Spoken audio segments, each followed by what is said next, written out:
Right now on News 13, a local political science professor handicaps the special South Carolina GOP Senate primary and the weight an endorsement from President Trump may carry in the race. Plus, how Myrtle Beach International Airport plans to regain passenger numbers after losing Spirit Airlines as a carrier. Coverage you can count on at 6 starts now. First at 6, bond set today for 3 former leaders charged in the Pawleys Island Community Church and Christian School investigation. Good evening, I'm Adriana Lawrence. The registered sex offender at the center of this case, however, remains behind bars tonight. News 13's Cameron Townsend has the very latest from court. Today marked the first court appearance for the 4 individuals accused of helping Warren Perry gain access to children. 3 of them were granted bond. Perry was not. One by one, former pastor Don Williams, his wife Ginny Williams, former Christian Academy director Nikki Howard, and registered sex offender Warren Perry went before a Georgetown County judge. Judge Jonathan Giles set bond for both Don and Ginny Williams and Howard. Perry, who faces obstruction of justice and criminal conspiracy charges, was denied bond. Do you understand those charges, sir? I don't believe that I understand the second one now. Attorneys for the former church leaders argued their clients are not flight risks, pointing to their cooperation with investigators and community ties. She is not a flight risk. She is not a danger to this community.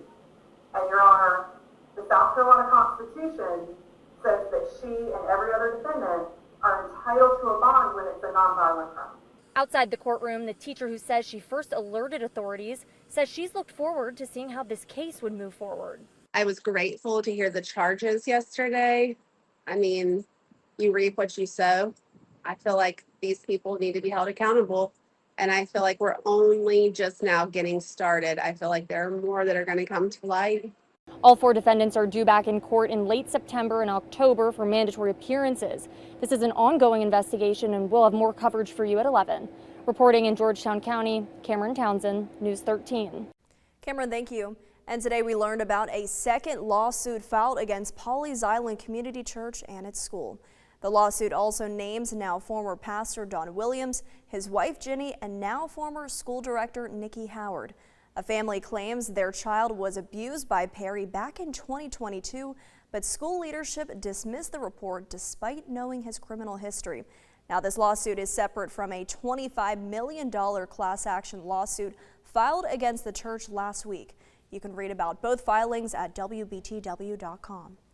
A North Carolina woman is accused of hitting 2 people in a North Myrtle Beach crosswalk, killing one.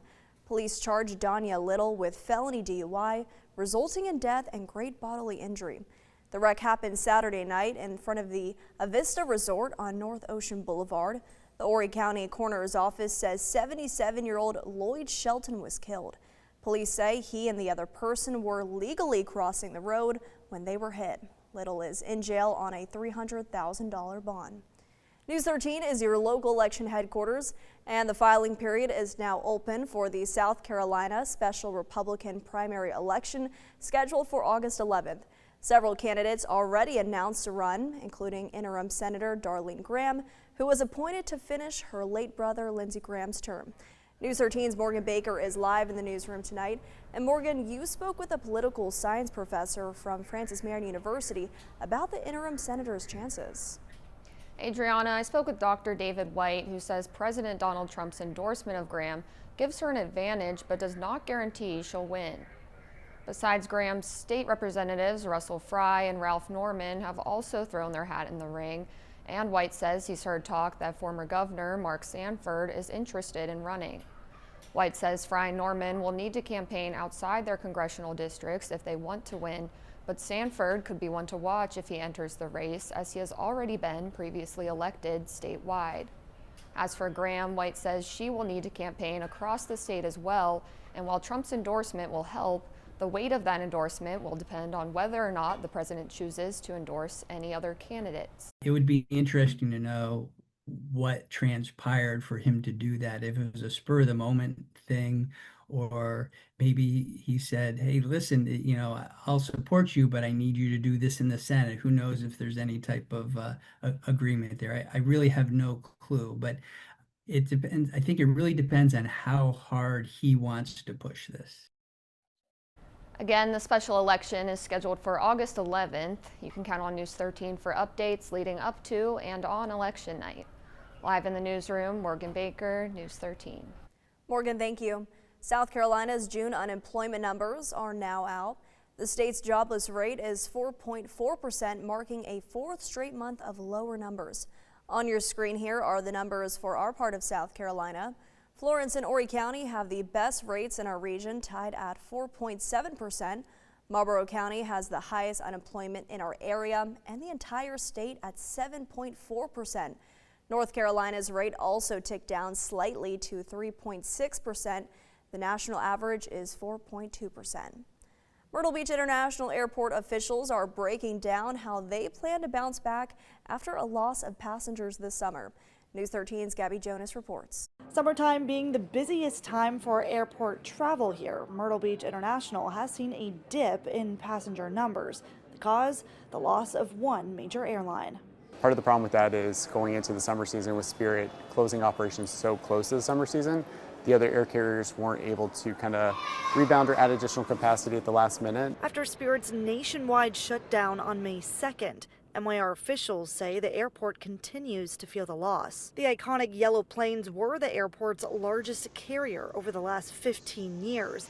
In May and June of this year, the airport says it saw a roughly 15 to 17% decline in passenger numbers. But despite the loss, Ryan Betcher with MYR says they're actively talking to new carriers, focusing on serving the New York and Boston metro area. What we have seen is some other carriers have kind of rebounded or taken a lot of those kind of markets that Spirit was core to. Breeze is a carrier, for instance, that has really gone aggressively after a lot of Spirit markets.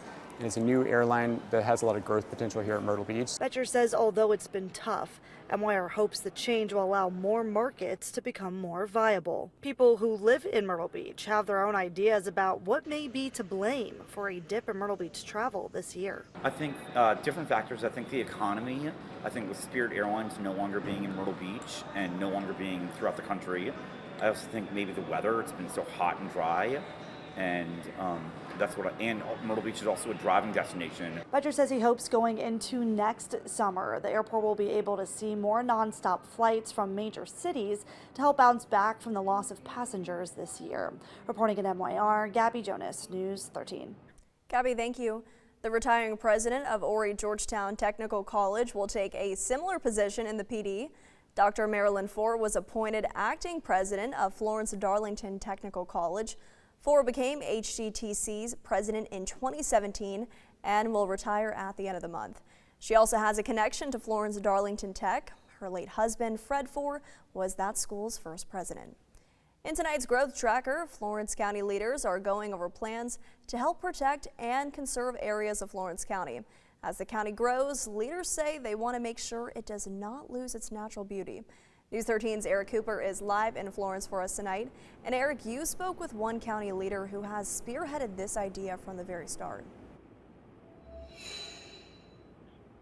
Well, Adriana, County Council Vice Chairman William Schofield says that future generations should inherit a Florence County that is not only economically strong, but that it should also be rich in natural beauty and character. And I think us beginning to showcase the natural beauty of our area and to protect it, it's worth the effort. The land conservation plan was developed with the South Carolina Office of Resilience and the Open Space Institute. It includes recommendations for preserving natural resources, expanding outdoor recreation, and guiding future land use decisions. Mariah Whitfield with the Open Space Institute is a Florence County native and says the organization has partnered with the county in the past. We've had the chance to work on 2 more big land conservation projects with Florence County. Florence County has supported both of these projects. You might have heard about them. They're the Snows Island project, the 7,000 acres of newly protected land that the state of South Carolina will own and manage. Schofield says the initiative is intended to ensure economic development and conservation work together rather than compete. This is to help people that have interest in preserving their land, learn how to preserve it, and to guide the future conservation efforts by the county itself as well.